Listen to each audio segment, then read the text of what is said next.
Lepo pozdravljeni na okrogli mizi Etika v družboslovnih raziskavah. Jaz sem vesela, da ste kljub temu, da je ob noči raziskovalcev toliko dogodkov prišli na tega. Mi bomo govorili o etiki v družboslovnih raziskavah, kaj je etično za tistega, ki je preiskovanec in kaj za tistega, ki so jim namenjeni rezultati raziskav.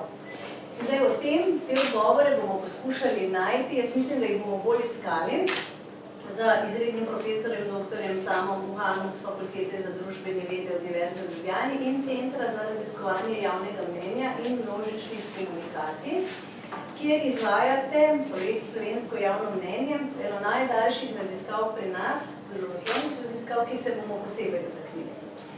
Potem je z nami profesor dr. Borut Ošlaj z Filozofske fakultete Univerze v Ljubljani, ki je obenem tudi član komisije za medicinsko etiko. Z nami je profesor dr. Grega Repovž z Filozofske fakultete in tudi z laboratorija za kognitivno nevroznanost, kjer izvajate številne raziskave o osnovnih procesih človeške kognicije. Potem je z nami še en Gregor tokrat, je sicer izredni profesor dr. Gregor Stac z Fakultete za šport Univerze v Ljubljani in vodja laboratorija za diagnostiko telesnega in gibalnega razvoja in tudi vodja raziskave športno-vzgojni karton. To je pa druga taka raziskava, ki pri nas poteka že kar nekaj let in je tudi zelo zanimiva in jo bomo podrobneje predstavili. Moje ime je Renata Dacinger in sem urednica oddaje o znanosti na televiziji Slovenije v Griznimo znanost. Jaz mislim, da si za uvod naši sogovorniki zaslužijo en toliko pozdravljen aplavz.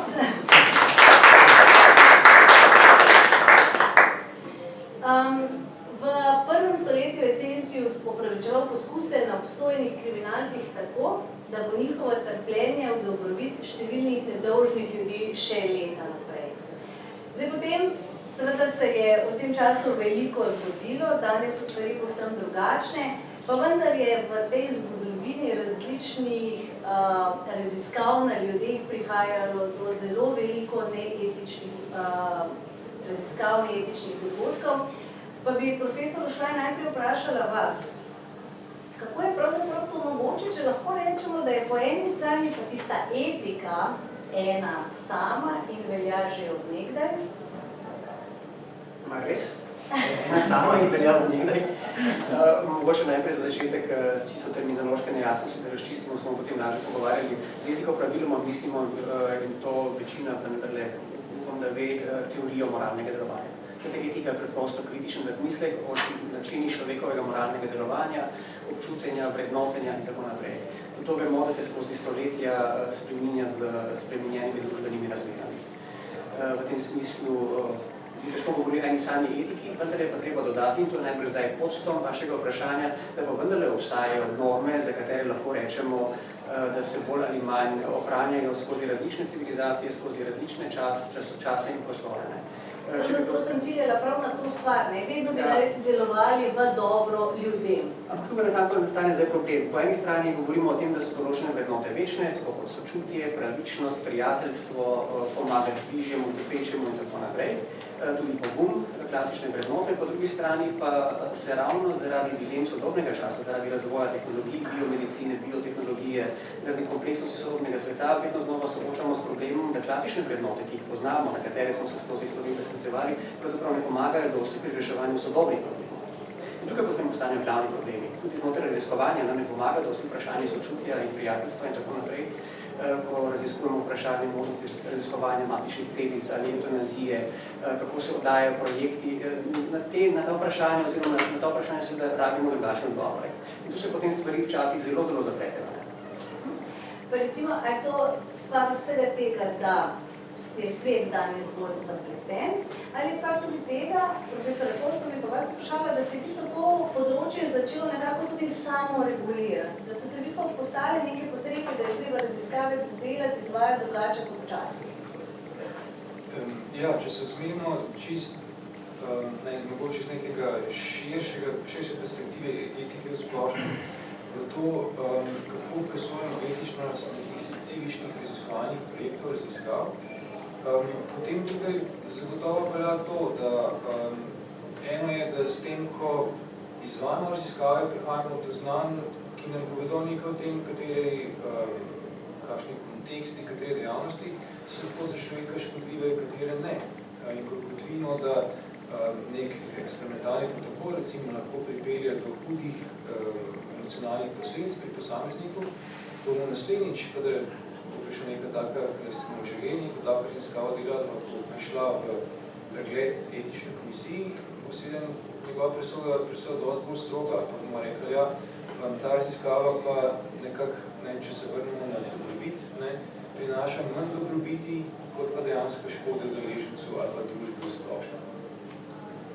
Zdaj ste se dotaknili pravzaprav tega, da za dobrobit za posameznika, pa dobrobit za družbo, ki je zdaj tudi tista meja. Posameznik naj ne bi v neki raziskavi trpel, naj se mu ne bi zgodilo nič takega, kar ni primerno. Ja, pa kljub temu, prvo smo udeležence, da dajo roko glede na mrzlo vodo, ki vsekakor boli. Nekako pri vsaki raziskavi je to en izmed težjih v bistvu vidikov presoditi, ali neko neugodje, ali pa mogoče odločenje tudi nevarnost, kateri je izpostavljen posameznik, nekako ravnoteži dobrobit, ki jo potem lahko ta posameznik ima, ali pa družba splošno na podlagi rezultatov, do katerih se raziskava pride. In tukaj se tudi to razmerje lahko skozi zgodovino, kot smo slišali, precej spreminja. Verjetno tudi odvisno od družbe do družbe, je zelo individualistično ali zelo kolektivistično. Profesor Šlaj, lahko tukaj dodati, se pravi to razmerje korist za družbo, korist za posameznika? To, kar ste omenili, razmere so se spremenile tako hitro, zlasti v zadnjih 50-300 letih, da ne omenjam primera, ki ste ga na začetku omenili, celi so se, da je lahko, recimo, za uporabo zapornikov in tako naprej, mogoče otehtati družbeno korist. Danes je bistveno drugače zaradi tega, ker izhajamo na srečo, bi lahko rekli, iz nedotakljivosti človekovega dostojanstva. In lahko se samo vprašamo, kaj bi bilo, če ne bi ščitili posameznika najprej pred koristmi družbe. Potem bi hitro prišli do vprašanja, zelo do dilem, kdo je tisti, ki ga družba lahko žrtvuje, kje so meje, kateri kriteriji so tisti, ki določajo, koga lahko zaradi tega, ker prosto posameznik damo na oltar dobrobiti družba in potem z njim družbe in z njim počnemo to, za kar menimo, da bi lahko koristili družbi kot celoti. Mislim, da teh kriterij ne bi mogli določiti. Spomnimo se samo na drugo svetovno vojno oziroma nacizem pred prvo svetovno vojno. Nekak način so nacisti zlorabljali posameznike, za katere so menili, da ne morejo prispevati ničesar koristnega družbi, zato pa lahko vse koristijo na ta način, da jih podvržemo različnih eksperimentov. Ampak danes je ključno to, če se vrnem nazaj k govoru, ki ste ga že posredovali, da posameznik se seveda lahko trpi posamezne bolečine ali pa neprijetna občutja ob raziskavah, pod pogojem in v tem primeru potem lahko damo neko etično soglasje, če je dana tudi zavestna svobodna privolitev. Skratka, nismo dolžni kot raziskovalci nositi določenih projektov, potencialne kandidate soočiti z vsemi možnimi posledicami oziroma konsekvencami. Če smo to naredili in če smo dovolj predvideli te konsekvence, včasih ni možno predvideti, tudi to se da potem v to, da informirano soglasje, to potem oseba, ki želi sodelovati, podpiše, se s tem seznani in če privoli v to, če približno ve, kaj se dogaja, potem s tem načelom ni nobenih težav.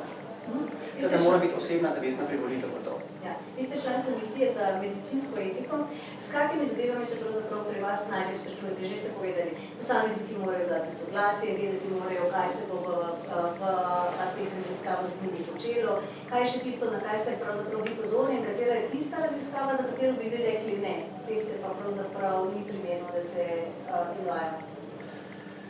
Mogoče zadnji del teh nejev je bilo na naši komisiji v zadnjih letih, približno 5-6 let sem član te komisije, kar nekaj. Ampak to so v glavnem raziskave, ki skušajo velike multinacionalke pripeljati v Slovenijo, upajoč, da so standardi, etični standardi pri nas nižji in bodo zaradi tega lahko počeli določene stvari, ki jih recimo v drugih državah ali v Združenem kraljestvu tako naprej ne bi smeli oziroma tam ne bi dobili ali niso dobili soglasje etične komisije. Gre vam za raznorazne farmakološke raziskave, kjer je premalo jasno, kakšne bodo možne posledice na pacienti. Tudi dostikrat ki želijo to mimo soglasij, mimo informiranega soglasja, skratka si prizadevajo, da bi čim več možnih negativnih učinkov zamolčali pacientom. upajoč, da bo potem recimo pri nas to šlo skozi. Preprosto se povežejo z določenimi partnerji v Sloveniji in potem skušajo preko tega na naš način priti do raziskav. Tega je bilo nekaj, ne pa spet toliko. Isto, kar smo posebej pozorni, je seveda prvi vrsti zaščita avtonomije posameznika, to so pacientove pravice, ki jih zagotavlja tako zakonodaja, in mi samo bedimo nad tem, da nekdo to zakonodajo pozna in da se zaveda, kaj to pomeni, da je lahko podvržen kazenskemu pregonu, če se tega ne drži. Gledamo na vprašanja možne korupcije, vprašanja nasprotja interesov in podobno. Naš glavni interes je zaščita pacientov oziroma vseh tistih, ki v raziskavi spremljajo. Profesor Repovž, vi ste na Filozofski fakulteti ustanovili etično komisijo. Zakaj? Ja, v bistvu postopek je bil tako kar dolg z večjimi različnimi začetki. Začeli se najprej na oddelku za psihologijo. Takrat je delovala samo Republiška komisija za medicinsko etiko in pri določenih vprašanjih vezanih na raziskovanje v psihologiji se je izkazalo, da so bila mnenja med psihološko stroko pa med komisijo nekoliko različna. In nekako se je zdelo, da je treba oblikovati komisijo, ki bo v večji meri seznanja prav s psihološkimi vidiki. Tako vsem spontano bolj manj nastala komisija na oddelku za psihologijo. Potem se je začelo naprej dogajati, da v bistvu sporedno dva taka zunanja dejavnika. Eno je, da je Senat Univerze v Ljubljani, takrat, kadar je šlo za dispozicije doktorskih nalog, pri katerih so počuvali delo z ljudmi, je Senat želel imeti potrdilo etično komisijo v tem, da je raziskava ustrezna. In dispozicije so prihajale nazaj na fakulteto in na oddelek za psihologijo, da prosim, pogledajte, naša vloga je ustrezna. Po drugi strani pa to, kar ste vprašali že prej, kar se tiče samokontrole, se pa nasploh v okviru znanosti, nekako v Sloveniji mogoče nimamo takih izkušenj z velikimi projekti, ki bi se škodovalo posameznikom ali pa skupinam. Medtem ko zunaj v tujini pa so taki primeri bili. En recimo med vojno poskusi nacistični, ampak kar nekaj raziskav v ZDA je bilo takih, kjer so ljudje umrli, zato ker niso dobili ustrezne pomoči, niso bili ustrezno seznanjeni in tako naprej. In na teh koncih se je oblikovala in zakonodaja, ki je dosti bolj strogo opredeljevala, na kakšen način se sploh lahko loteva raziskav, ker se vključuje delo z ljudmi. Po drugi strani so se pa seveda tudi znanstveniki sami so postali kritični, ker se seveda zavedamo, da je nekako, če hočemo pridobivati sredstva, tisti, ki nam sredstva dajo, če hočemo pridobivati udeležence za svoje raziskave, bomo v našem osebnem interesu, da poskrbimo za to, da so udeleženci, da je z udeležence ustrezno poskrbljeno. In tako je skozi v bistvu akcije urednikov različnih revij prihajalo do tega, da če se hotel vzdati članek v neko ogledno revijo, tega nisi mogel narediti, če nisi imel, če nisi zraven dodal potrdila, pa saj lahko dokazal, da je bila raziskava ustrezno etično presojena. In nekako pod vplivom teh zunanjih pritiskov, če temu tako rečemo, smo potem oblikovali komisijo za etiko na Filozofske fakultete, ki je začela potem pregledovati oziroma podajati mnenje na dispozicije, kjer je šlo za delo z ljudmi, in pa tudi na kakršnekoli druge raziskave, kjer so raziskovalci želeli takšno presojo imeti. Profesor Han, vi ste, zdaj se bomo vrnili nekaj let nazaj, v 60. leta, takrat ste začeli zbirati podatke o ljudeh. Če zdaj malo pogledamo, vaša raziskava je nekoliko drugačna. Profesor Repovž je govoril o tem, da se v bistvu na ljudeh izvaja različne raziskave, njihove sposobnosti. Se meni tudi gre pa pravzaprav samo za podatke. Kako se je pravzaprav na začetku to raziskava začela? Je bilo do teh podatkov enostavno priti? Ja, takole, skoraj samimi težavami se soočamo od začetkov, ki so zdaj že nekaj desetletij nazaj, do danes z našim predmetom raziskovanja, ki so vendarle stališča, mnenja, prepričanja ljudi. in pa seveda z načinom, kako prideti do teh podatkov. Težave imamo tudi zato, ker se zelo rado posega po naših podatkih in jih uporablja tudi v političnem smislu in kontekstov. Znana anekdote začetkov Winstona Churchilla, ki nam ni naredil uslugo, ki je rekel, verjamem samo tistim anketam, katerih podatke sem sam ponaredil. Tako da s tem se soočam še ampak šalo na stran. Podlaga tega našega raziskovalnega dela je seveda sociološko raziskovanje in tudi tu imamo nekaj zagat, ker je sociologija oziroma sociološko raziskovanje mlada veda in disciplina v primerjavi z drugimi in je imela nekaj porodnih težav na samem začetku, kako definirati ta raziskovalni instrumentarij. Naš Kont, začetnik, se je skliceval na pozitivistične izhodišča, družboslovje mora biti takšno, kot je naravoslovje v vseh pogledih. Nadaljeval je potem Dirken svojo znano raziskavo samomorilnosti, če se spomnite, ti etični problemi moralni, pri tem se sežejo v ta čas. On je uporabil brez kakršnega koli soglasja seveda korpus podatkov, ki smo bili na voljo, zato da je svojo znano tezo utemeljil, da je samomor pravzaprav družbeni umor in nič drugega in nima nič opraviti svobodno voljo človeka. Potem smo imeli tukaj Webra, ki se je zavzemal za vrednotno neutralno znanost in trdil, da se racionalno ni mogoče odločiti med dobrim in zlim. S tem se mi ne strinjamo, ampak imamo težave nekako polemizirati s tem izhodiščem. Ampak zakaj to pripovedujem? Predmet našega raziskovanja so stališča prepričanja, mnenja, kako prideti do tega in kako pojasniti, da nas pravzaprav ne zanima posameznik, ampak neko agregirano mnenje, s katerim potem nekaj počnemo, pa je bila že v izhodišču težava. Naši founding fatheri, če tako rečem, ustanovitelji, so šli po zgled takrat v Ameriko, raziskovalno zelo razvito v tem smislu družboslovnih in dosegli nekaj, kar se za tiste čase zdelo spektakularno. Govorimo o prvi raziskavi, ki je bila narejena leta 1966, slovensko javno mnenje.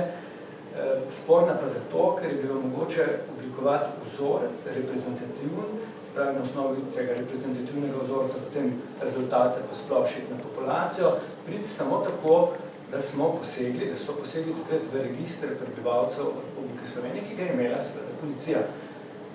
Zdaj, tudi danes ni nič drugače, moram povedati, in v tem se počutimo izjemno privilegirane. Nekaj evropskih držav ima to urejeno na ta način, neenostavno, da lahko posegamo v register in zato so naši rezultati v smislu natančnosti, veljavnosti, zanesljivosti mnogo boljši kot rezultati naših partnerjev. Težava pa je bila seveda v tem, kako pojasniti, da nekdo, s katerim prideš v stik, da njegovi pogledi ne bodo zlorabljeni v smislu, da je potem od posplošenega javnega mnenja mogoče priti nazaj do tistega, ki je to mnenje razodel. Tako da to tudi danes ni zelo lahka naloga, včasih nam ne verjamejo, vi sami ste mi pripovedovali, imate izkušnjo, da ste pravzaprav udirali v intimo prebivalcev, šli ste domov, se z njimi pogovarjali o zadevah, ki so lahko tudi zelo intimne, ali pa po definiciji imamo ljudje nekatera mnenja, zares jih skrivamo, v Sloveniji marsikaj, pa vendarle prebijemo ta led in ljudi prepričujemo, da jih ne bomo te podatke zlorabili. Ampak eno zadevo bi še dejal na začetku, ko ste omenjali, da so bila nekatere raziskave izvedene na osupljiv način, saj z današnjega stališča etično sporno. V 70-ih letih sta Berger pa Lukman, Tomaž Lukman je slovenski sociolog, živel in delal v tujini, napisala knjigo Družbena konstrukcija realnosti, s katero ste hotela nekako povedati, da to, kar se nam zdi kot objektivno dejstvo, nastane na neki interakciji, na nekem dogovoru in da je potem rezultat tega dogovora nekaj, kar imamo za resnično od nekdaj ali pa nedotakljivo, tudi z etiko in moralo, ni bistveno drugače. Kasneje se bomo mogoče lahko vrnili na nekatere raziskave, ki nekako utemeljujejo to naše raziskovanje. Profesor Štarc, vi ste zbirali podatke o o telesnih zmogljivostih otrok. Začela se je pred več kot 30 leti. V bistvu lahko se pohvalimo, da smo ena redkih držav na svetu, ki ima take podatke, so izjemnega pomena. Kako se je ta raziskava začela in ali je bilo na začetku karkoli težav, ali se je to dalo pravzaprav teh podatkov priti dokaj preprosto? Ja, prvi začetki tega raziskovanja segajo v začetek 70-ih let, pravzaprav. Konec 60-ih se je začelo, se je oblikovala prva ideja in potem prva merska baterija. In takrat je bilo to uvedeno na slovenske šole. Pravzaprav je bil to del šolske politike, pojavljali so se nekateri javno-zdravstvene težave pri otrocih in dejansko je oblast želela vedeti, kaj se s populacijo dogaja, da bodo potem ustrezno reagirali, popravili stvari, izboljšali. Športno vzgojo v šolah. Tako, naprimer, takrat je bila precejšnja onesnaženost zraka in so veliko otrok imeli težave z respiratornim sistemom in zaradi tega je tudi padala njihova aerobna zmogljivost in tako naprej. In so iskali načine, kako to spet popraviti, ampak če hočeš kaj popraviti, moraš najprej vedeti, kakšno stanje je. In na tak način se je to upeljalo. Potem je do konca 70-ih let ta prvi poskus nekako se razvodenel, ker je bil preveč zapleten, ker velika merska baterija bila zahtevna in šole tega niso zmogle, pa seveda ni bilo na voljo nobene računalniške tehnologije, takrat če si lahko predstavljate, kaj pomeni obdelovati podatke za par 10.000 ljudi. To nekaj povemo. No, potem je pa leta 82 se je pa izoblikovala ta današnja merska baterija in je potem bila po 6 letih testiranja uvedena na vse slovenske šole. Mogoče razlika od te naše podatkovne zbirke pa zbiranja podatkov od klasične raziskave v tem, da je tukaj v prvi vrsti vedno bila povratna informacija otrokom in staršem in šoli.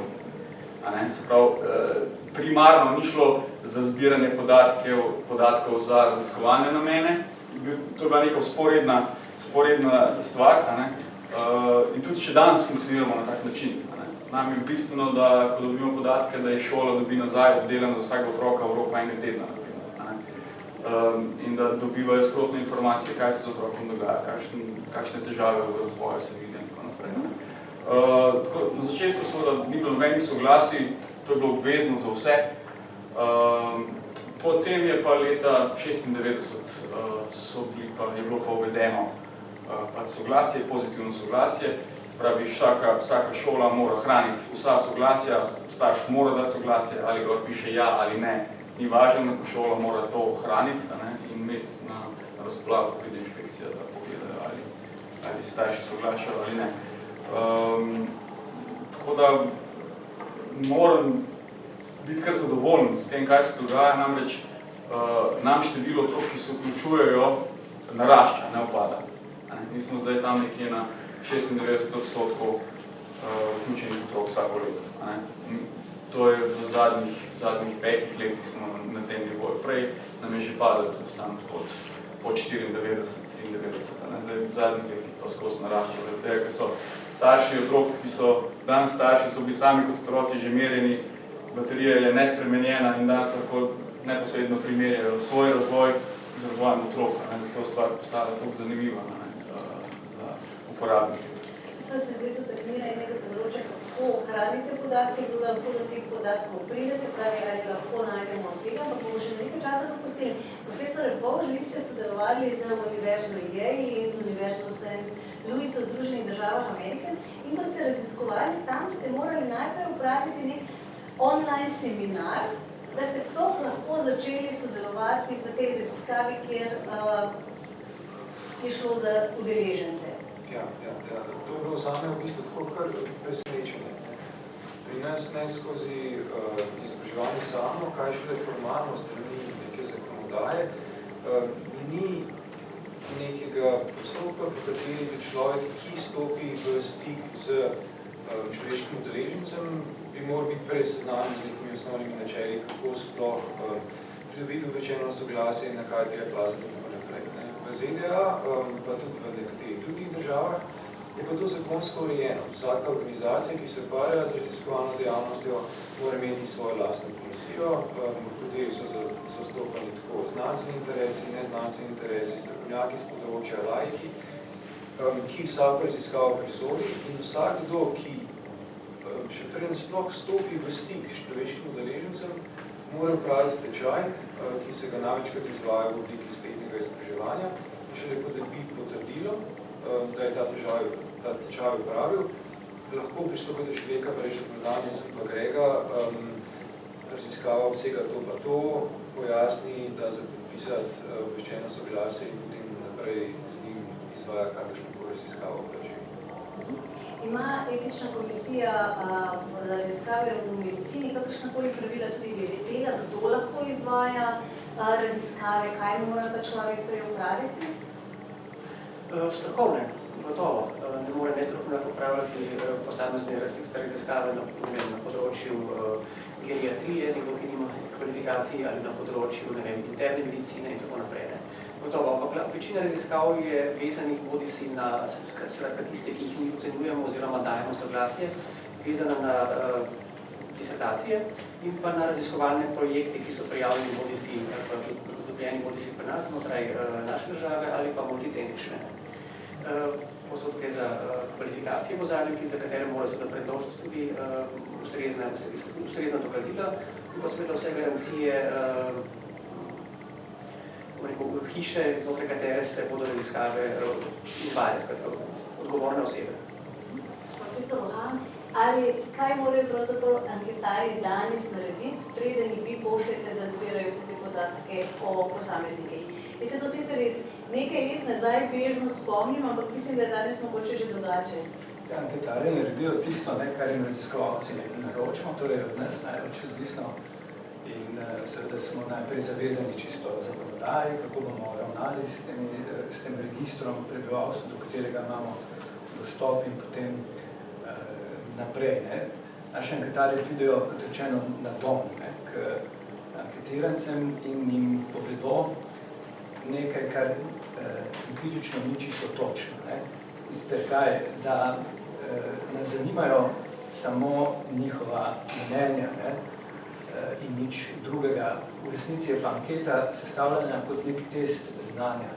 In potem pride dostikrat do situacije, ko anketiranci občutijo neko zagato, neko disonanco, ko ugotovijo, da pravzaprav ne gre samo za mnenja, ampak da se znajdejo v situaciji, ko ne znajo, ne zmorejo ali pa tudi nočejo odgovoriti na vprašanje, ki je lahko zelo indiskretno.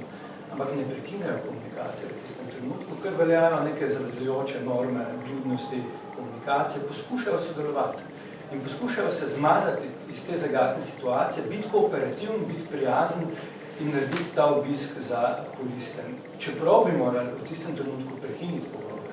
Recimo vas sprašujem o gensko spremenjenih organizmih ali pa o koristih ali pa nekoristih cepljenja ali pa o rabi atomske energije. Povprečen državljan brez podcenjevanja ima zelo malo koristnih, prevedljivih informacij glede tega, ampak ne prekine pogovor. Veste, kaj naredi? Poskuša pravzaprav zadostiti raziskovalcem, poskuša oganiti njegovo željo, poskuša na osnovi instrumenta rekonstruirati, kaj je pravilen, družbeno zaželen odgovor, kako on pravzaprav izpade pameten v tej situaciji. In tukaj govorimo o neki situaciji, ki poskušamo se izogniti socialnim kaznim in pa pridobiti socialne nagrade. Izogniti se socialnim kaznim pomeni, da ne izpade se obračujem butec, če ne vem. Ne morem, čeprav formalno lahko rečem, ena taka anketa slovenskega javnega mnenja ima približno 500 vprašanj, da vemo, traja malo manj kot 2 uri. Ampak ti ne moreš 500krat reči, ne vem, nimam mnenja. Kako pa izpadeš? Torej pa lahko 500krat uporabiš strategijo nekega izhoda, lahko daš srednjo vrednost, lahko poskušaš, kaj je družbeno zaželen odgovor, lahko se sklicuješ na pomembne druge, karkoli. Mi se trudimo, da bi naši anketarji bili zverzirani za te situacije in poskušali najti izhode za te ljudi, ampak dostikrat, moram povedati, imamo s tem izrazite težave, ker nismo povsem avtonomni pri oblikovanju instrumenta, tudi zaradi načina financiranja, ker je vse več naših raziskav v bistvu mednarodnih raziskav in samo izvajamo neko raziskovalno politiko, ki se dogaja nekje drugje, zaradi pomanjkanja denarja, pa nimamo te avtonomije, da bi sami naredili. In potem rešujemo situacijo. Ne? Zdaj, še veliko bi lahko povedali, ampak... Pa potem se vprašam pravzaprav, kakšna je kako... Ali je to veljavno, ali je zanesljivo? Tako, če pravzaprav želimo usteči. Ja. In zaključkih naredite se podatkov. Takole je. Imamo seveda ta, bi rekel, multidisciplinarni pristop, ne. V koncipiranju naše raziskave sodeluje po eni strani seveda delamo statistične teste, ne.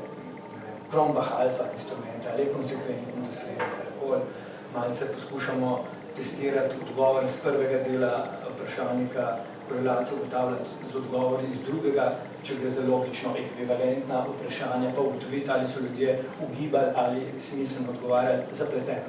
Poskušamo poenostavljati koncepte, poskušamo pravzaprav uporabljati baterijo vprašanj, ki jih ljudje razumejo, pa vendarle ne gre, v bistvu ne gre, zares gre za zapletene zadeve. Bom dal en primer. Ne.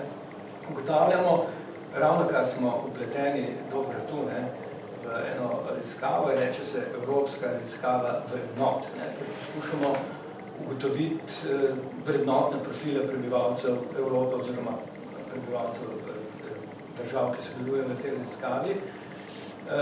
In pri tem seveda testiramo neke teoretične modele, ne, ki odprej obstajajo. Zdaj, če jaz posameznika vprašam o njegovih vrednotah na direktni način, seveda ne moram nič dobiti. Ne. Če vprašam, ali se ti zdi moralno ali nemoralno nekomu ukradeti denar ali pa zagrešiti umor, tatvino, potem dobimo predvidljive družbeno zaželene odgovore. Ne. Zdaj, vi veste, da se je v 70-ih letih raziskovanje v tem pogledu zelo razbohotilo, tudi brez jasnih pravil. Omenili smo, a smo že danes nismo Milgrama pa Zimbarda, ne, ker sta... To je zdaj napoved, to smo želeli omeniti. Ja, ker ste izvajali raziskavo v smislu etično-sportnega ravnanja z vidika raziskovanca, ampak s plemenitimi družbenimi cilji. Se pravi, družbeni cilji plemeniti bi bili ugotavljati, kateri so motivi za takšen drugačen delovanje. V tistem času je Adorno te iste cilje sledil s popolnoma drugačnim metodološkim pristopom. Njegovo F-skalo pa A-skalo, skalo avtoritarnosti pa fašistoidnosti, smo pravzaprav tudi kasneje ponavljali in testirali na ta način, da je anketirance soočil z baterijo trditev, ki so delovale kot dražljaj, in sociologi smo potem pa še danes merimo odzive na te dražljaje in potem s statističnimi metodami ugotavljati, ali prihaja tukaj do nekaterih pravilnosti v formiranju odgovorov. Zato potem pravimo, da si nekako drznimo te naše rezultate razglasiti za zanesljive ali pa veljavne, se pravi v nekem postopku navzkrižnega preverjanja. Mea culpa maxima, tudi sam to počnem, dostikrat se zagovarjam in sprašujem, ali je to, kar počnem, merjenje ali ustvarjanje javnega mnenja, neskončna debata, vam lahko povem, nikoli končane, pa vendarle se nam dostikrat zgodi, da pridemo do nekaterih ugotovitev, ki se nam zdijo kredibilne. Zdaj, mogoče so kredibilne tudi zato, ker so na koncu raziskovalnega koncepta in postopka in smo vse prej naredili tako, da so ljudje odgovorili na ta način. Zdaj, pa mogoče sem bil preveč kritični do lastnega početja, rabim kakšno mnenje, ki bo tudi nasprotno, ali pa tudi ne. Pa recimo, da si ga bomo še malo pozneje ustvarjali. Profesor Štac, pri vas pa pravzaprav ni tak problem pribor teh podatkov, ni takšen problem tudi merjenje teh podatkov, kaj je pravzaprav, je kakšna težava pri vas? Pri nas je ena izmed kroničnih težav, ki je že dr. Rohan omenil, financiranje. To je vedno težava pri izvajanju takšnih stvari, ampak mi smo, kako bi temu rekel, skoraj berači, tako poceni je zbiranje teh naših podatkov. Pri nas stane za obdelavo za enega otroka na leto stane manj kot pol žemlje. Se pravi, Koliko pa je otrok na leto potem? Je 220,000 plus. Se pravi, naše raziskovanje z tega vidika res izjemno racionalno. Ampak to zaradi tega, ker za nami je cel šolski sistem. In 1500 učiteljev, naprimer, 2000, ki to počnejo. Tako da kakšnih zelo velikih težav mi nimamo. Seveda se pa pojavljajo težave. Testirajo otroke, ne rabijo nobenega posebnega šolanja, nič ni tako. Oni so vsi, ne. Rabijo? Oni so učitelji, ki so usposobljeni na fakulteti. Vsak da 30-uren predmet skozi, vaj, kako meriti. Se pravi, so zelo podkovani glede tega, kako to početi. In organizirati, in pristopati, in potem podatke pripraviti, poslati, potem razložiti staršem, otrokom, naprimer. Se pravi, to je del pač kurikuluma na fakulteti. In ne moreš priti do diplome in iti delati v šolo, da bi te stvari obvladal. Profesor Repovž, slišali smo že za te raziskavi čisto konkretno, kako se zbira podatke, katere podatke se zbira, kaj pa recimo lahko poveste konkretno eno vašo raziskavo. Kaj zbirate, kakšne podatke o ljudeh? Ja, tako izvajamo različne raziskave, zdaj te so lahko popolno vedenske, kjer testiramo neke vedenske lastnosti posameznikov, zelo enostavno, koliko vidnih objektov na zaslonu so se sposobni zapomniti in čez nekaj časa pravilno odgovoriti. Izvajamo EEG raziskave, pri katerih med tovrstnimi nalogami spremljamo električno aktivnost možganov in izvajamo naloge, pri katerih hkrati merimo aktivnost možgana s pomočjo funkcijske magnetne resonance. Zdaj, pri teh raziskavah tipično zadeva poteka tako, da ga pogrešujemo med splošno javnostjo, velikokrat med študenti, ker poskušamo podati tiste osnovne informacije o raziskavi, potem se udeleženci javijo, ko prijo prvi stik z raziskovalcem, zdaj včasih se to lahko je, včasih je to kakšen asistentov, študentov, ki mogoče pri tega izvaja doktorsko ali pa magistrsko nalogo.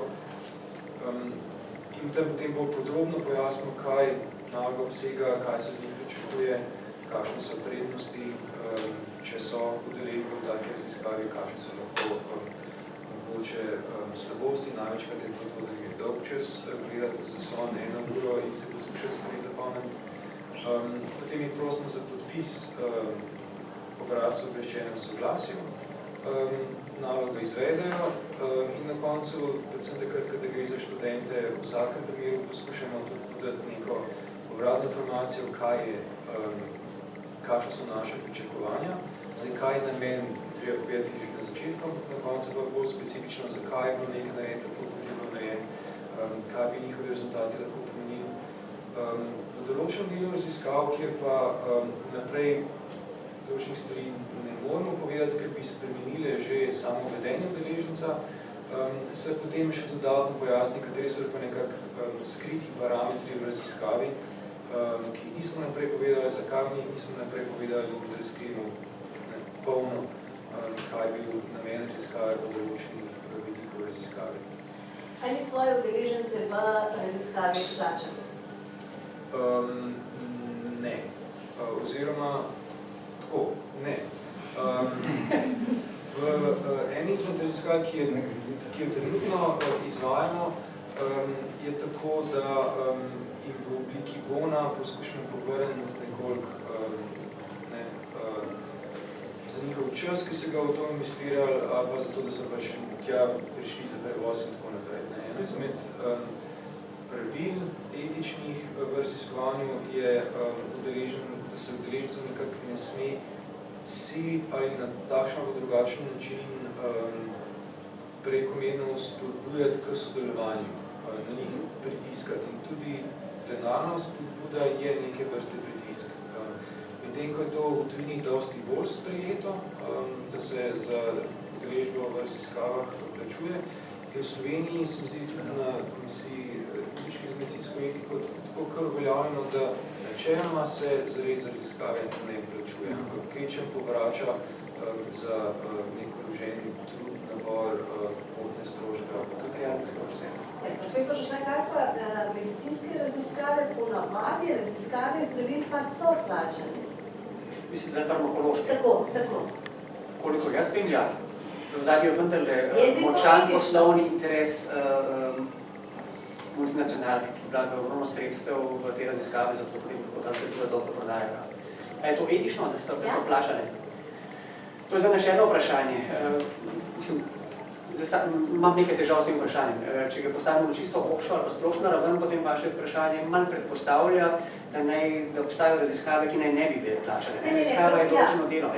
Če se pravi določeno delo, potem je normalno, da se delo vsi plačani, če obstajajo za to sredstva oziroma če drugače ni možno. Ampak se misli kaj drugega. Je pravzaprav profesor Repoš je rekel, da oni ne želijo plačati, ker je to prej velik impuls, da gre nekdo sodelovati. Pravzaprav raziskave zdravil oziroma pa so plačane in pravzaprav nekako prostovoljci te farmacevtske družbe želijo dobiti. Kaj je pravzaprav iz tega vidika? Je etično, ni etično? Kdo se odloča za to, zaradi tega, ker mora priti do denarja? Ja, tukaj je večji problem ta, da farmacevtska industrija te raziskave praviloma ne izvaja več v Evropi, pa znotraj Evropske unije ali pa v Združenih državah Amerike, temveč izvaža v tako imenovane države tretjega sveta. Ker so standardi zaščite posameznika, njegovega dostojanstva, njegovih svoboščin, pravic in tako naprej na popolnoma drugačni ravni, ali če smo nekoliko bolj grobi, sploh ni. In zato grejo tja, skratka, najprej so poskušali seveda v Evropski uniji, kjer so standardi zaščite posameznika bistvo višji, potem so pa to prosto prenesli recimo v afriške države, kjer je mogoče za plačilo $1 dobiti od teh oseb praktično vse, kar si želijo. In to poteka popolnoma mimo ali pa z nevednostjo. To je en večji problem, ampak ta problem ni vezan samo na farmacevtske raziskave, temveč pravzaprav na naš obči odnos do teh držav, tako na gospodarski, politični, vojaški, ekološki in tako naprej. To je velika država. Načeloma, kar se plačila tiče, če za to obstaja informirano soglasje, če nekdo nekaj vloži v to, potem se to lahko plača. Ampak, kako si bi rekli, znotraj naše komisije so pravzaprav vse osebe, ki participirajo pri teh raziskavah, niso plačane. Kvečemo, če obstaja za to možnosti, pa tudi v glavnem ne obstaja, v glavnem se videl, da teh sredstev ni se povrnejo materialni stroški, če to pride in ima neko nosilec raziskave sredstva. Ampak praviloma jih nima, ker so to državni projekti ali so to disertacije in potem vse temelji na prostovoljni pripravljenosti posameznika, da se tovrstnih raziskav udeležuje. Pa obstajajo to čisto praktični problemi z vidika obdavčevanja. Medtem ko v tujini to ni takšen problem, to so stvari, ki so v veliki meri nekako izvzete iz obdavčevanja. Pri nas, če bi plačal več kot 30 €, recimo, da se malo izmišljujem, ampak nekaj razmeroma majhne vsote bi to pomenilo, da bi moral posameznik oddati davčno napoved in tako naprej, kar stvari zelo zakomplicira.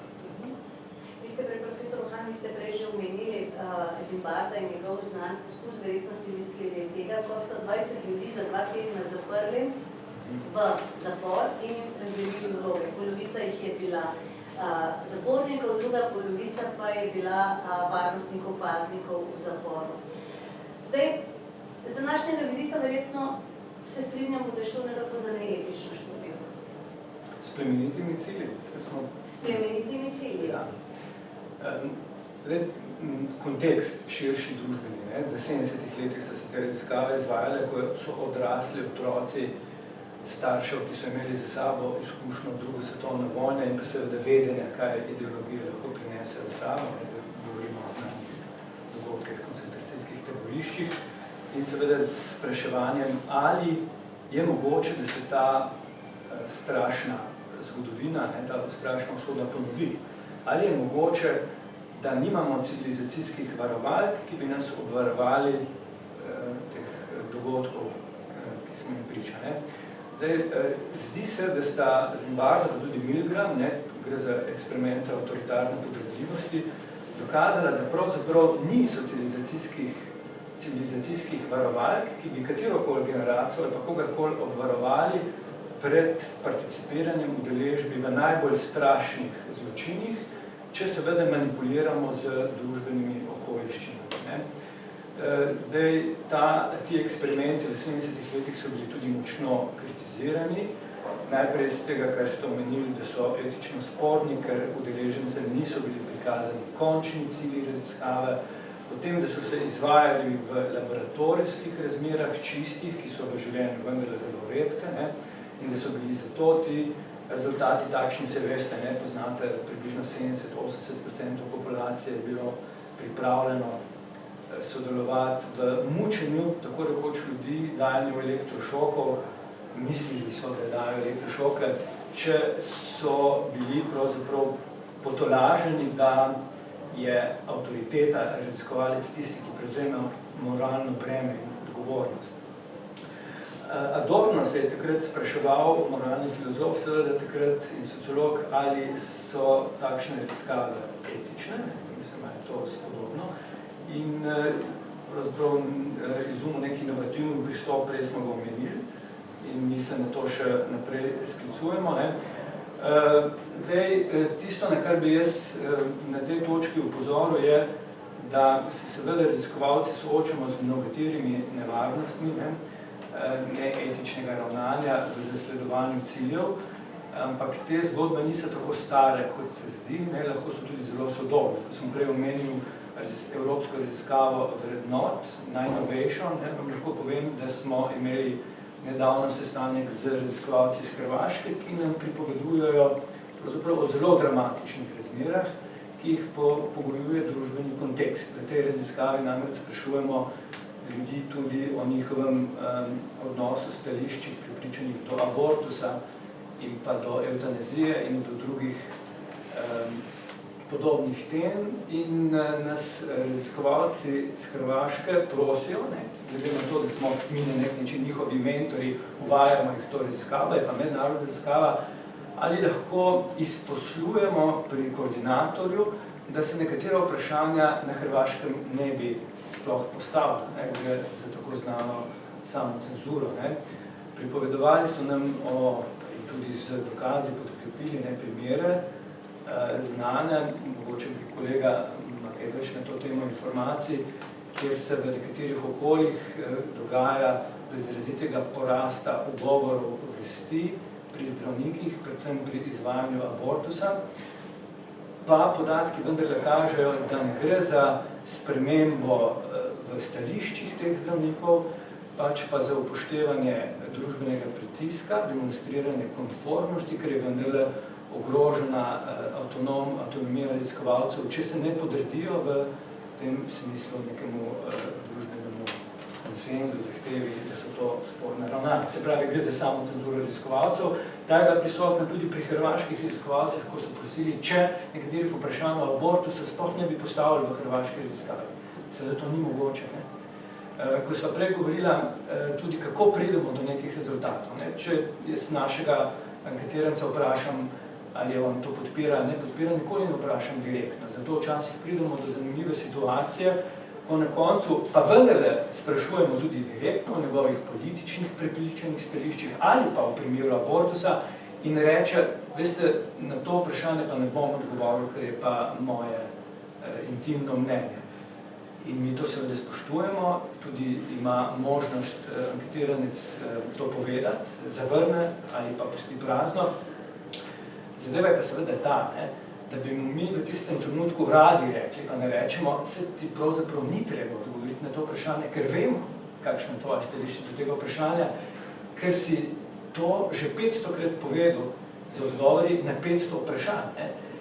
Ampak zakaj? Ker seveda z statističnimi analizami ugotovimo stopno verjetnosti nekega modela, nekega profila z odgovori na posamezno vprašanje. Ta model je seveda ni 100% zanesljiv, ampak tako ali tako nas ne zanimajo posamezna vprašanja in odgovori, ampak agregirana mnenja, na osnovi katerih potem mi ugotavljamo neke trende. Tu je ta naša resnica. Mi, ko pravimo, Slovenci ali pa državljani Republike Slovenije menijo tako in tako, ne mislimo na nikogar osebno. Paradoks tega javnega mnenja je, da mogoče nihče v Sloveniji nima natančno takšnega mnenja, pa vendarle je to mnenje paradoksalno večine, ker je sfabricirano, zagregirano, zinterpretirano, in tu se seveda srečujemo z temi dilemami. Eno raziskavo bi mogoče omenil, ki je tudi izredno zanimiva, raziskava Evropske komisije, tudi financirana raziskava Share, panelna raziskava, ki spremlja generacijo 50 plus 25 let. Panel seveda pomeni, da identično, ne strukturno enako, ne, ampak identično osebo spremljamo 25 let z mehkimi in trdimi kazalniki. Mehki kazalniki so mnenja prepričanja ljudi o nečem, potem pa tudi trdimi kazalniki, kjer nam pa pomagajo študenti medicinske fakultete, kjer pa merimo kognitivne sposobnosti ljudi, pa z dinamometri moč, pa telesne tekočine in poskušamo potem ugotavljati, kateri so tisti družbeni dejavniki, ki v največji meri pojasnjujejo variabilnost nekega pojava, v tem primeru prepričanj teh ljudi o nekaterih stvareh in dogodkih. Ne. Ugotavljamo te milestone, rečemo, ne, kaj v življenju jih spravi v stres, v resno depresijo, ali je to odhod otrok, ali je to izguba službe, ali je upokojevanje in tako naprej. Ne. Zdaj, zakaj pravim, da je ta raziskava za nas tudi stresna? Ker smo naenkrat soočeni z goro zelo osebnih podatkov, ki jih pa moramo depersonalizirati, deindividualizirati, ne? In z njimi ravnati kot z nekimi družbenimi dejstvi, kot da za tem ni življenja, kot da za tem ni občutkov in tako naprej. Ne? In ta razkorak, ta disonanca je tisto, kar nas najbolj pravzaprav pekli v tem našem raziskovanju in nimamo čistih odgovorov, kako in kaj. Nam bi bilo v olajšanje, če bi bili ti protokoli tudi individualni. Mi dobimo 1000 soglasij ljudi, ne? Ker naš vzorec je 1000 numerus. Ampak pravzaprav ne vemo, če ljudem uspemo pojasniti, da nas v resnici oni ne zanimajo kot Janez Novak, kot osebe, ampak samo kot orodje, sredstvo, ki bo prispevalo k nekemu konstruktu, ki mu rečemo javno mnenje. Ne? V tem se nam zdi, da je v ozadju neka zloraba, ne? Ki jo ne bi radi tako imenovali, ampak želimo jim povedati, da jih rabimo, ampak da nas ne zanimajo kot posamezniki, ampak samo kot orodje. Ne? Mi jih instrumentaliziramo in s tem nekaj počnemo. Ne? Jaz bi se še vseeno vrnila malo nazaj, mi smo takoj rekli, da seveda ta študija Zimbarda o etnikih ni bila etična. Pa so oni dejansko, profesor Koš bi vas to vprašala, so lahko predvideli vse te rezultate, kaj se bo v tej raziskavi zgodilo? Mislim, da ne tako v primeru Zimbabve, kot Blinkovove študije in po eni izmed problemov prav ta, da se ni videli, kakšne posledice bo to dejansko pustili na udeležencih v teh raziskavah. Recimo pri Blinkovem eksperimentu kljub temu, da so starejko so se počutili ljudje olajšane iz tega, ker je tisti, ki je določal, nakoliko naj pojačajo velikost električnih šokov.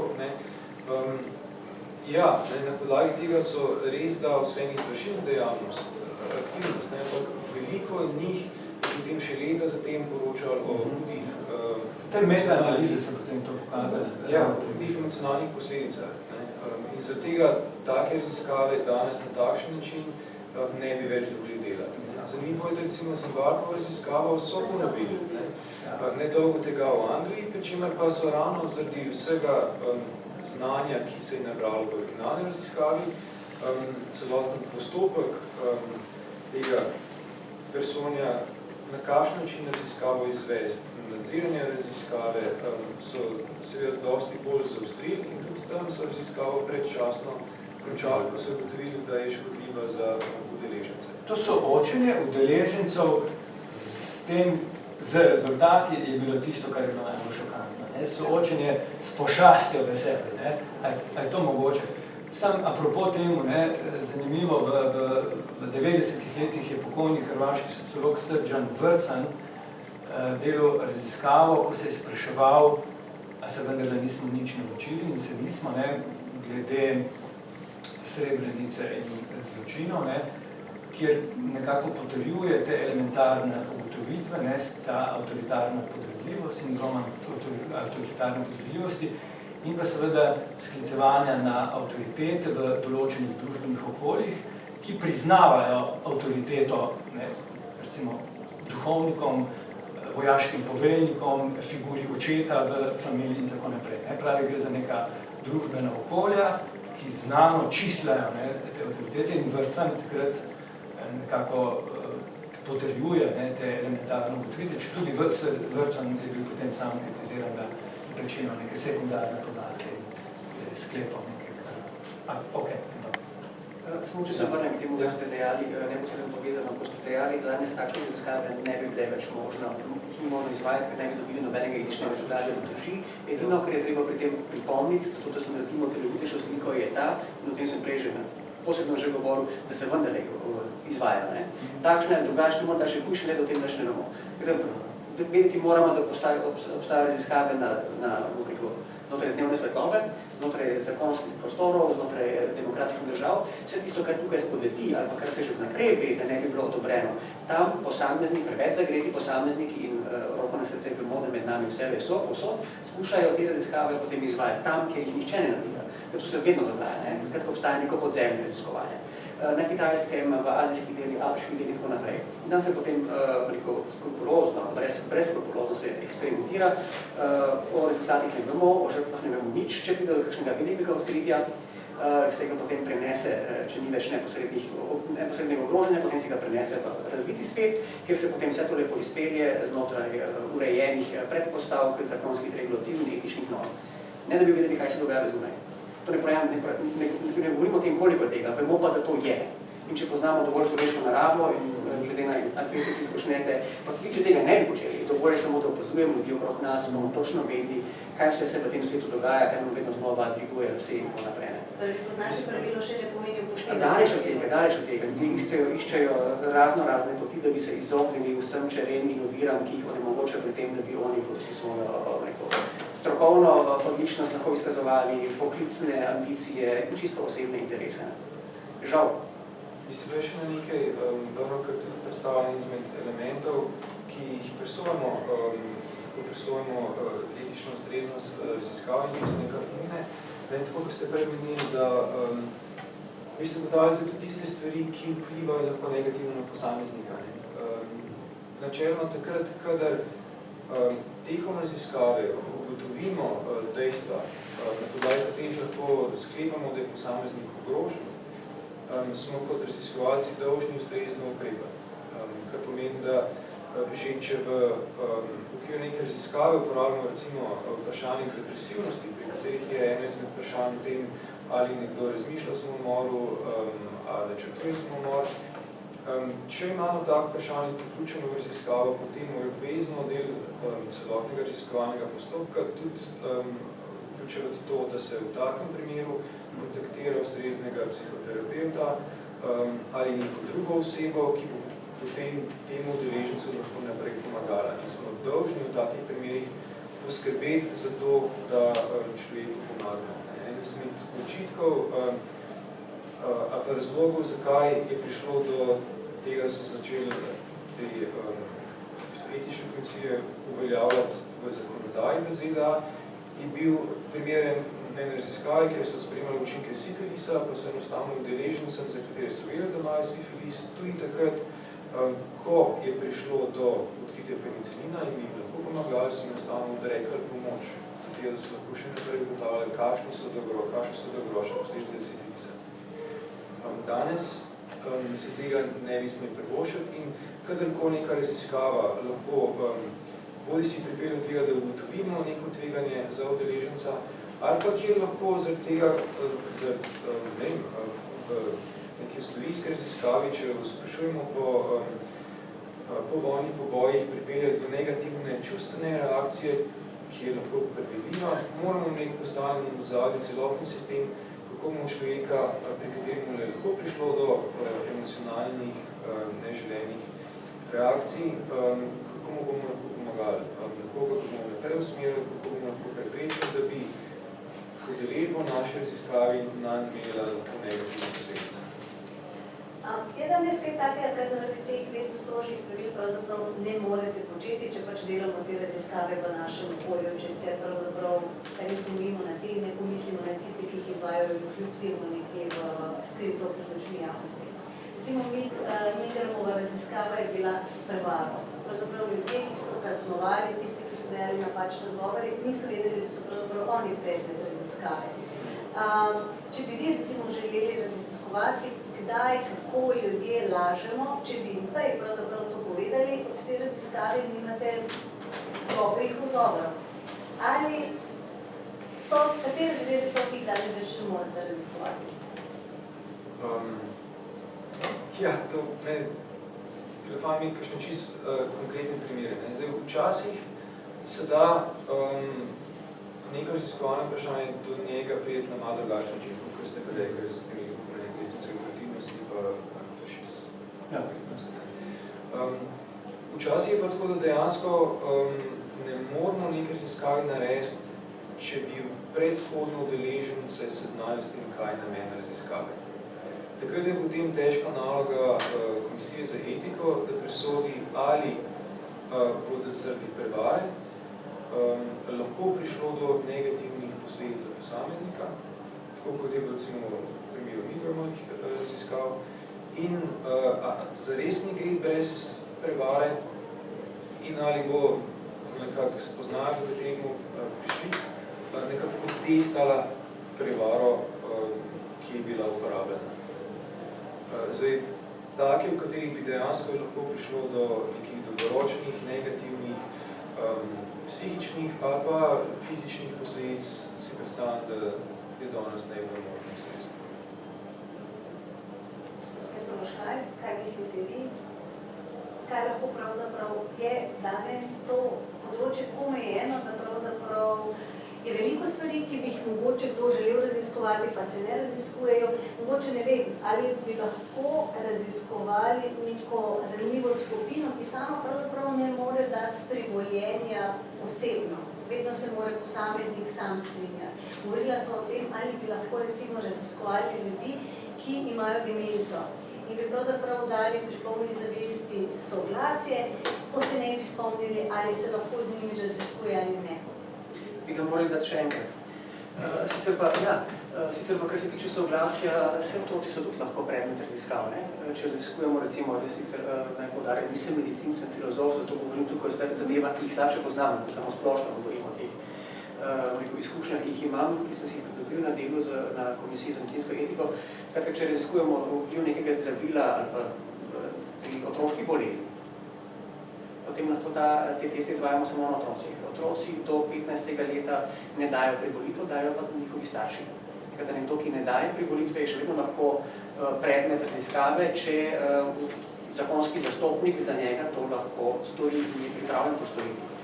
Seveda z vsemi informacijami, ki jih mora seveda dobiti, zato da se lahko primerno raziskavi tudi odločne. Ali pa otrok med 15 in 18 pa mora dati, pravzaprav tam je potrebno dvojno soglasje. Kada sam 15-letnik do 18. leta, poznaje itak samostojen in starš. Dvojno soglasje je tukaj potrebno. Ta soglasja so potrebna, vse tudi takrat, ko nekdo ne more dati, nekdo drug zanga, najbližji to soglasje lahko da tudi v primeru demence. Dementna oseba to lahko naredi, ali pa če je stanje demence tako hudo, da nima nobenega smisla prositi za soglasje, potem lahko tudi, če raziskujemo zdravila, ki skušamo na dementnih ljudeh potem preizkusiti in videti, ali jih lahko pozneje spravimo v trg, ker lahko potencialno pomagajo ali blažijo simptome demence, potem lahko to njihovi najbližji storijo. Gre za dobro znanost in za dobro človeštvo. Seveda spet z določeno predvidljivostjo tveganj, ki ne smejo biti taka, da bi se stanje preizkušene osebe eventualno lahko v uporabi teh zdravil poslabšalo. To je potem so dokaj strogi standardi, ki se morajo upoštevati za to, da se upošteva dobrobit tistega, ki je sam vpet v neko raziskavo. V naših mislih smo nekako vedno zagovarjali to, da primarno mnenje, da vedno udeleženec. Tudi če je to 3-letni otrok. In tudi 3-letni otrok ima pravico, če bi se mu ne paše več igrati, v smislu neke raziskave, pa reči, jaz pa ne bi več, imam vso pravico, da bi takrat z njih raziskavo prekine. Seveda pa more za vse tiste, ki niso polnoletni ali pa ki niso samo previdni, na kakšen je ustrezen pravni izraz, mora dobiti dodatno potrditev skrbnika, ampak mislim, zmeraj imajo samo potrditev osnovne želje udeleženca samega. Profesor Štac, ali lahko vaši otroci v osnovni šoli rečejo ne v sodelovanju? Vsako leto 1% otrok. To je približno 1 od 100. se noče zmeriti ali ne posameznega testa ali pa ničesar. Tako da vsakdo ima pravico reči, da se ne bo. Ne. Ampak tega je relativno malo. Tudi letos smo gledali, koliko je manjkajočih meritev. Merska baterija ima 3 antropometrijske teste in 8 gibalnih sposobnosti. Je tako majhen delež letos manjkajočih meritev, da smo bili zelo začudeni. Se pravi, 300 otrok v celotni populaciji, ki ni imelo kompletne meritve, ker je odklonil manj testa. Pa jih pač ni bilo, ker se, merske naloge, ki se v telovadnici delajo, se vejo, katere so, potem, ko so pa teki, se mora iti pa ven, pa pač to se naslednjo uro naredi, tako da nekateri skalkulirajo, pa jih pa naslednjo uro ni v šolo, predvsem kakšni srednješolci, če se jim ne da, znajo prešpricati kakšno stvar, ampak tega je relativno malo. Zdaj pa pridemo do hranjenja podatkov. Kako zdaj vi hranite podatke in ali se da pravzaprav ugotoviti, za koga gre? Mi ne smemo hraniti osebnih podatkov. Se pravi, ko mi za šolo naredimo obdelavo, ko šola dobi otroke, liste otrok z obdelavami, moramo mi osebne podatke otrok zbrisati iz naših zbirk. Tako da poimenske sezname oziroma podatke v obliki, kjer se da slediti posamezniku, lahko hrani samo šola. In še to eno leto po tem, ko otrok zapusti šolo. Potem pa jih mora tudi šolo uničiti. Tako da zaenkrat je stvar takšna, se pa seveda stvari spreminjajo. Mi uvajamo nov sistem, Moj Slofit, kjer pa bodo imeli na primer možnost dijaki na koncu, ko bodo odhajali iz izobraževalnega sistema, pravzaprav zaprositi, da se ti njihovi podatki trajno hranijo in da je njihov profil celo življenje na voljo. Sicer pa mi z osebnimi podatki ne moremo več operirati. Prej v zgodnjih 90, predvsem 80 se je to dalo, so se ti podatki hranili in so se tudi uporabljali tudi za namene vrhunskega športa, na primer. Spomnim se, ko sem bil še jaz študent, na primer, se je vedel, da je Košarkarska zveza Slovenije vsako leto, ko je bilo konec meritev, prišla in so prosili, če jim dajo seznam, ne vem, 100 najvišjih in najbolj gibalno sposobnih fantov in potem so hodili od starša do starša in spraševali, da bi ta fant prišel trenirati v Olimpijo, poskrbeli bomo za njegovo šolanje, če mu ne bo šlo v šoli, ne bo sme trenirati. Zaradi tega je tudi, na primer, so košarkarji bili tradicionalno najbolj izobraženi športniki v Sloveniji. To je bil eden učinkov. Ampak po letu 96, pa že prej, se mi zdi, pa ni v 90 letih ni nikoli prišlo do kakšnih takšnih stvari, da bi ti podatki, na primer, šli od nas kamorkoli. Ste mi pa povedali za zanimiv primer, ko pa so želeli priti do nekih podatkov, pa jim vi niste dali in da bi pa lahko šlo za zlorabo. Tam bi po mojem mnenju bi šlo za zlorabo, čeprav to je bilo v času osamosvajanja Slovenije. In takrat so nekateri želeli nekatere podatke, ne bom govoril kdo in katere točno, ampak in če bi mi te podatke jim dali, pravzaprav ne bi bili v navzkrižju z zakonom takrat. Mi bi te podatke lahko dali. In to državni instituciji. Ampak etična drža mojega predhodnika v takšno, da je rekel, ne, jaz ne dam nobenega imena v roke nikomu. In takrat ni dal od sebe ničesar. Tako da takrat je bila zanimiva situacija, ker je bil pritisk moči, se pravi neke državne institucije, na nekoga, ki je bil odvisen od te državne institucije, ki je državna institucija, oziroma ki ga država financirala, pa jim je to odrekel. Kljub temu, da to ni bilo nezakonito, je bilo pa neetično. Kaj pa dostop do podatkov?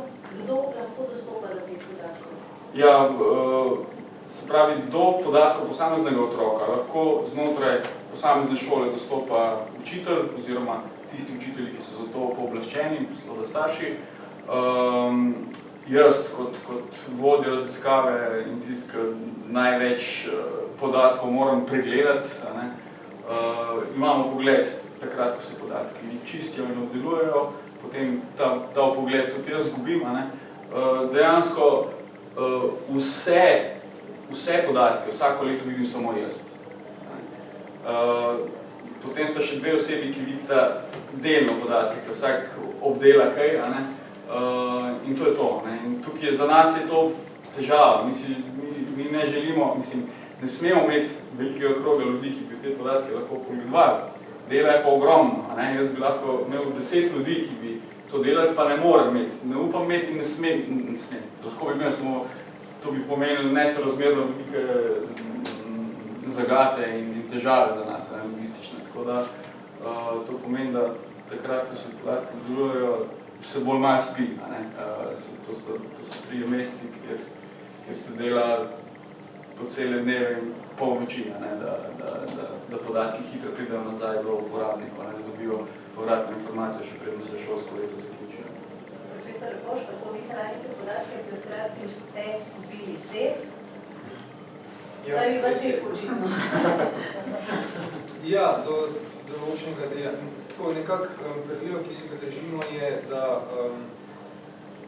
takoj, ko ni več potrebno vedeti, od koga določeni podatki so, kar je pri enkratni študiji, takrat, ko se zaključi zbiranje podatkov, pri neki longitudinalni študiji, pa takrat, ko se zaključi naslednja faza, takrat pač zbrišemo povezavo med kodami in med identiteto posameznikov. Pričemer je ves čas tako, da so dejanski rezultati, ne bo to rezultat na vprašalniku, na nekem kognitivnem testu, vedno hranjeni izključno in samo z kodo, na podlagi katere se ne more prepoznati, od koga ti podatki so.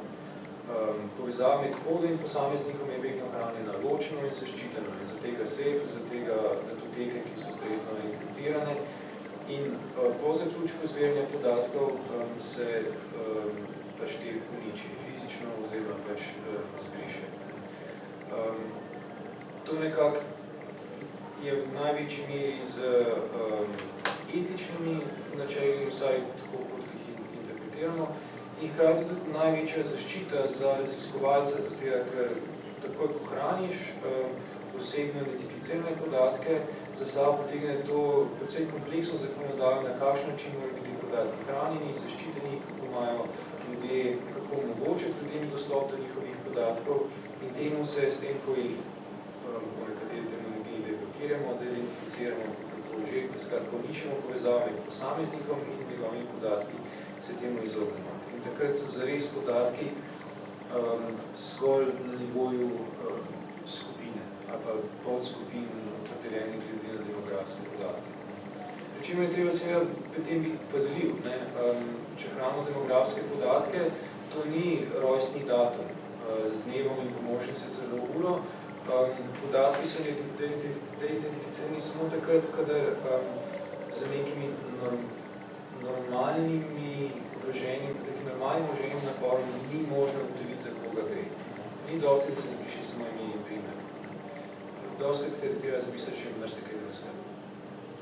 Še vsega takrat, da gre za neke mejne skupine, da gre za specifične populacije, takrat je treba biti še toliko bolj dostil. Profesor Roman, vi ste že prej rekli, da podatke dosti hitro anonimizirate, se pravi, kdaj, ki začnete dobiti vprašanje in že kar takoj, kako potem vi hranite te podatke, se da kakorkoli za nazaj rekonstruirati, za koga gre, se da najdete recimo posameznika, ki je sodeloval in vsa njegova mnenja. Načeloma da, ampak moral bi nekdo izkazati zelo utemeljen interes. In tudi ga včasih moram povedati. Torej, mi moramo najprej našim anketirancem pojasniti, da nobena anketa ni anonimna, ampak da so podatki tajni in da z njimi skrbno ravnamo. Anonimna seveda ni zato, ker je osnova za dostop do ljudi register prebivalcev, pa tudi če ne bi bil register, recimo kolegi v Nemčiji nimajo dostopa do registra, imajo pa dostop do volilnega imenika, mora biti javno, demokratični standard. Tudi pri nas bi se delo lahko otežili na ta način, če bi nam prepovedali dostop do registra, bi mi lahko vzorec rekonstruirali iz volilnih imenikov, ki so bi imeli težavo. Tisto, kar poskušamo narediti, je v neki fazi raziskave prekiniti povezavo med identiteto, šifro in pa odgovore. Ne. Tega ne naredimo takoj, tudi zato, ne, ker je kakovost podatkov v veliki meri odvisna od stopne realizacije vzorca. Na kratko bom pojasnil, kaj to pomeni. Ne. Načeloma ima vsak državljan v Sloveniji teoretično enako verjetnost, da bo izbran v vzorec, gre za principe slučaja. No, na osnovi tega, po principu čistega slučaja, izberemo recimo bazen 4000 ljudi in želimo doseči stopnjo realizacijo vzorca, recimo 50%, da zajamemo neko strukturno istovetnost. Ne? In to je težko, ne, ker ljudje čedalje bolj zavračajo sodelovanje v teh anketah, tudi zaradi zlorab, ki se dogajajo, zaradi komercialnih motivov nekaterih agencij. Zdaj, če mi ne dosežemo te stopnje realizacije, da imamo zelo veliko zavrnitev, recimo, pridemo domov, pa ljudje rečejo, prav, zelo smo veseli, da se ne izbrali, ampak ne bomo odgovarjali, potem mi seveda ravnamo po protokolu in ne moramo potrkati na vrata njegovega soseda, ker ta oseba v resnici ni bila izbrana v vzorec. Ker ne smemo pravzaprav po principu nekega drugačnega naključja izbrati tega človeka. Zdaj pa, kaj se nam zgodi, če imamo veliko zavrnitev? Nekdo bi pomislil, to pa ni nobena težava, ne, če v volilnem imeniku približno 1.700.000 prebivalcev, vi ste rekli, da jih rabite okrog 2000, in boste pa našli 2000. Ne? Težava je v tem, da imamo nek strukturni deficit v vzorcu. Ne? Imamo vzorec ljudi, ki zavračajo sodelovanje v anketi. Nižje izobraženi, iz urbanih naselij, ne, iz primestnih ali pa vse. Torej moramo mi nadomestiti osebo, ki spada z raziskavo, ki bo v strukturnem smislu identična. Ne moramo preprosto nameriti ljudi. Zato ne smemo prehitro prekiniti povezave med ID-jem, identiteto in podatki. Na neki točki to vendarle potem tudi storimo, ne, in podatke shranimo v sef. Včasih je bil to fizičen sef, ne, danes je pa elektronski sef in moram reči, da smo se včasih bolj počutili, ker smo bili sami skrbniki za varnost teh podatkov. Danes pa je to v virtualnem sefu zakodiran, šifriran dostop do podatkov in nismo posebni zaradi znanih vdorov. Ampak še eno stvar sem prej želel dodati, ki ste rekli, ali kaj ne smete. Zdi se, da je dovolj bližnic, da lahko skoraj da vse počnemo. Pravilno vprašanje, ali želite vse početi. Nekaterih stvari pa ne želimo početi, kljub temu, da imamo možnost. V pripravah na ta najem pogovor sem vam omenil eno zadevo izpred 20 let, moram povedati, ki je bila identična temu, kar se je kasneje zgodilo s tako imenovano Cambridge Analytico, ki je bila seveda obsojena, da je pomagala Trumpu na oblast. Nam se je najbolj zamalo zdelo, bom tako rekel, da so Cambridge Analytico razglasili kot metodološko in tehnološko inovativno organizacijo, ki je potuhtala nekaj, kar drugi ne znamo. Seveda nič od tega ni res, ne gre za neko zelo banalno zadevo z zajemanjem tako imenovanih metapodatkov. Pač tehnologija internetna danes to omogoča, Facebook analiza pa karkoli. Nam se je pred 20 leti zgodilo, da je prišel k nam nek zelo velik trgovec, nepomembno, torej kdo to je, in nas prosil, če lahko optimiziramo njegove poslovne poti. Najprej nismo vedeli sploh, o čem se pogovarjamo, potem pa ugotovimo, da ima trgovec velike stroške, če vse ponuja vsem. On je hotel v bistvu profilirati. Rekel je, veste, mi imamo velike stroške, če Oxfordsko enciklopedijo ponujamo nekomu, ki hoče imeti boogie fish ribo. To sem se zapomnil, zato ker je bil takrat to hit izdelek. Neka boogie fish, plastična riba, ki je začela se zvijati, če je nekdo zažvižgal. In je rekel, mi bi radi prave stvari pravim ljudem prodajali, in ne znamo tega narediti. In smo rekli, ja, tudi mi ne, ker tako, ker mi smo marketingeri pravi, nam se prasti, da znate. In sicer zakaj? Ker imamo mi en kup podatkov, za katere ljudje ne vejo, da jih imamo, in pravzaprav dobili smo pa soglasje njihove, da jih lahko imamo. Drobni tisk, slipe od kartic plačilnih, ankete, ki so jih izvajali, katere izdelke si želi. Skratka, imeli smo eno množično podatkov, ki jih je bilo mogoče s statističnimi procedurami obdelovati in si lahko zelo hitro ugotovil profil posameznika, ki si nek izdelek želi. Eksperimentalno smo to zase naredili in ugotovili, da smo pošastno natančni. In smo se na osnovi tega odločili, da ne bomo tega naredili in smo zavrnili takrat ta posel, ki nas bi mogoče celo opolnomočil, da bi kakšno drugo koristno raziskavo naredili, ker bi denar dobili, ampak nismo tega naredili, zares ne. Ampak so drugi za nami potem to komercialna agencija naredili. Potem se pa pojavi ta Cambridge Analytica, ki je pa banalna zadeva, pri kateri je treba povedati, da ne gre za nobeno posebno tehnologijo, gre samo za odsotnost vseh etičnih in moralnih standardov pri ravnanju s podatki, če seveda to cepiš na poslovni model. Največja spornost pri Cambridge Analytica seveda ni bila zloraba podatkov, ker so ljudje te podatke sami nemarno puščali za sabo, da jih objavljali na internetu. Veste, kaj je bilo sporno? Da so potem raziskovalci skupaj z naročniki blokirali dostop nekaterih informacij do teh ljudi, ki so ponudili te svoje informacije. Zakaj?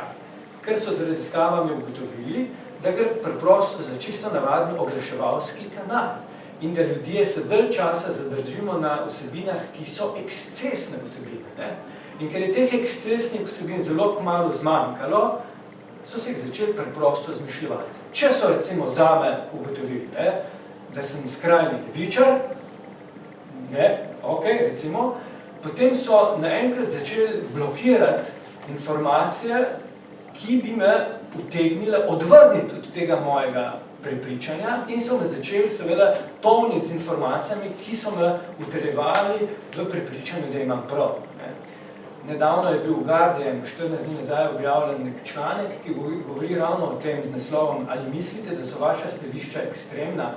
Niso. Poglejte si YouTube, ker gre zopet za poslovni model, za algoritem, kjer, če vi iščete recimo informacije o vegetarijanstvu, ne boste dobili pametnih informacij, ampak vas bodo takoj usmerili na veganstvo. In sicer zakaj? Ker je algoritem narejen zato, da nas usmerja, kanalizira našo pozornost k ekstremnim informacijam. Zdaj sem dal najbolj benigni primer, v resnici so bolj resne stvari v ozadju, predvsem glede ekstremno desnih skupin. Tako je to narejeno. In mi, pravim, se izredno trudimo, da podatke staromodno analiziramo.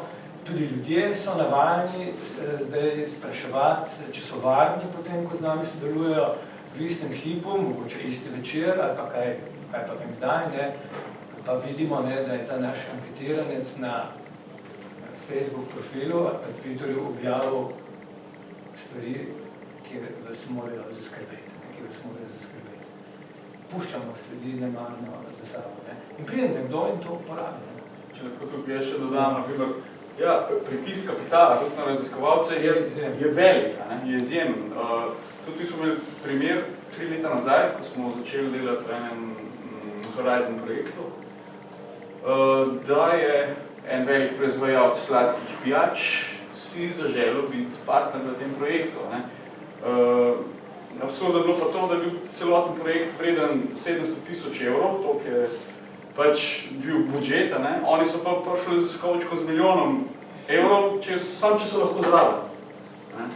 In veste, da ljudje, ko smo to slišali, smo rekli, kar naenkrat skušnjava, Nis čisto vse. Ja, na koncu smo začeli, mi bi s tem milijonom lahko naredili marsikaj koristnega, ampak smo od to odklonili, ker smo vedeli, da je interes te multinacionalke odzadati drugačen in da bo, če bo vstopila in bo imela možnost kakorkoli vplivati ali pa dobiti informacije, ki bi omogočile, izdelavo boljših sistemov.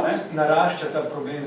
Ljudje zelo poenostavljeno predstavljajo, kaj pomeni pomanjkanje denarja. V resnici ne gre za pravo pomanjkanje, gre za preobilje spornega denarja. Ko naša vlada, katerakoli, moče zelo konkretno govori o tem, kako zelo je treba spodbujati sodelovanje gospodarstva in znanosti. Ne? Se pravzaprav naivno ne zavedamo, kaj to pravzaprav pomeni. Ne? Če bi Galileja poskušali prisiliti v to, potem bi še danes verjeli, da je Zemlja ravna plotsko. Hočem pač povedati, ne, pa aplikativna raziskava, ne, gre za selektivn nabor tem, ne, ki ti jih nekdo financira. Ti si znotraj ozkega segmenta lahko etičen, moralni, metodološko in vseh pogledih profesionalni. Ampak šlo je za neko selekcijo tem, ne, o nekaterih stvareh se sploh ne govori, o nekaterih stvareh se ne raziskuje, ki ni denarja. In znotraj tega segmenta, zakaj pa imaš denar, si pa ti lahko genialc. Da vse skupaj končni rezultat močno spomeni. V bistvu smo naredili tak lep zaključek, ste sama dva naredila, da niste sprejeli denarja, ki bi ga lahko, kar pomeni, da vsaj v tem prostoru raziskave so etične, nekako smo prišli do tega, da pa ljudje sami smo težava, ker v sebi povemo več, kot želimo in to se pa lahko kdaj obrne tudi proti nam. Profesor Rošlaj, bi še bi mogoče za konec kaj povedali. So te naše raziskave etične, smo zdaj videli, da recimo vsaj, kar se tiče naših gostov danes, jim lahko zaupamo? Jaz jim zaupam, nimam razloga, da jim ne bi. Hočem reči, pri nas so standardi že tako visoki, da smo lahko to prepomiljeni, da se ne dogajajo velike zlorabe. Vse pa prav gotovo dogajajo. Glede tega se ne smemo slepiti, preprosto zato, ker smo ljudje in takšni so med nami. So postavili tako visoki, tudi kar se tiče Komisije za medicinsko etiko je najstarejša v Evropi, to se pri nas premalo starejša od nemških, angleških in tako naprej. Včasih nam celo očitajo, sicer jaz sem relativno mlad član, da smo preveč rigorozni in strogi, mislim, da je to dediščina preminulega predsednika Jožeta Trontla. Glede tega si vsak ustvarja svoje mnenje, tudi jaz jih imam, ampak včasih je bolje biti malo prestrog, kot pa preveč dopustiti ravno v okoliščinah, v katerih živimo, ki se jih zelo hitro da zlorabiti. In če malo popustiš, imaš takoj, kot se mu pravimo, slippery slope, spolska tla in potem zelo hitro začne gledati na zelo vse skupaj. Zato mu ta včasih smiselno nekoliko bolj zategniti uzde. Mislim, da pri dobro namenih raziskavah še vedno ogromno manevrskega prostora, nekaj dobrega za družbo kot tako naredimo, tudi če so v njej posamezniki tisti, ki so pripravljeni žrtvovati svoj čas, pa morda tudi včasih dobro počutje, da se naredi iz tega nekaj dobrega. Vprašanje je potem bolj tistih, kako nosilci raziskave, kako s temi informacijami razpolagamo, kako jih interpretiramo, to so potem dodatne težave, o tem bi lahko vi dolgo govorili. Najlepša hvala sem štirim, profesoru Han, profesoru Ošlaj, profesor Repovž in profesor Štac, najlepša hvala.